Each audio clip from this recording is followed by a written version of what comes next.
From the weather team you can trust, here's Chief Meteorologist Eric Snyder. Today was, I feel very strongly about this, probably our one day that we would go, it really wasn't that hot and humid. I mean, the Rochester airport did make it to 85 degrees. It's a healthy number, even for this time of year, but that pales in comparison to where things are going to be going. All right, so we got some housekeeping to take care of here. Heat advisories in effect for all of western New York tomorrow into our Tuesday.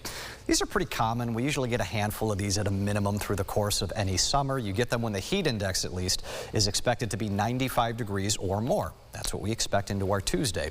Then there's another tier, and this is one that we don't necessarily see quite as much. Extreme heat watch in effect for most of our counties Wednesday, Thursday, and Friday. This is when we think the heat index values don't just stop at 95, but could be 105 plus. By the way, this is a new one here. We've had different words from the National Weather Service leading into the heat watches. It used to be excessive. As of last year, they changed it to extreme.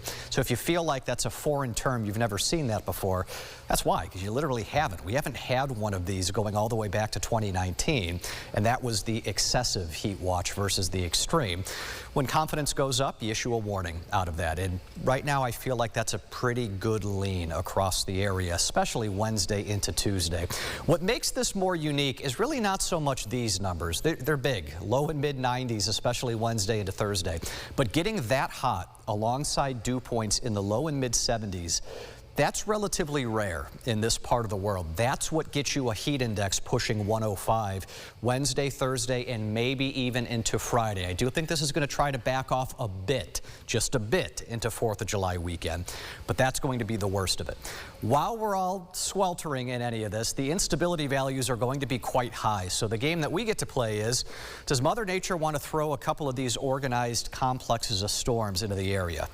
And we may have one that tries to work its way in the morning. I will tell you from experience, in these setups, in these high heat kind of domes, the high-res models don't do great with sampling this. A lot of this is just watching what's going on upstream on radar to kind of figure out where it's going to go. What makes a heat wave tough? Well, this doesn't help. Overnight temperatures barely dropping below 80 degrees. Folks without relief never get a chance to cool off. Wednesday, you're going to do mid 90s.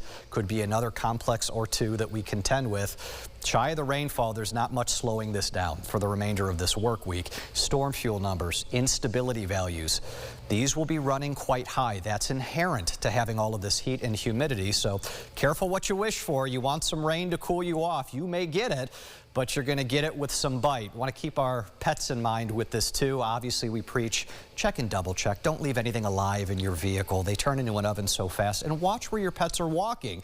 Concrete and asphalt, they turn into really big numbers when the air temp is 95. Those pups can burn their paws. Keep them on the grass, especially into the afternoon. We'll start to back off on some of the heat into the weekend. We're back after the break.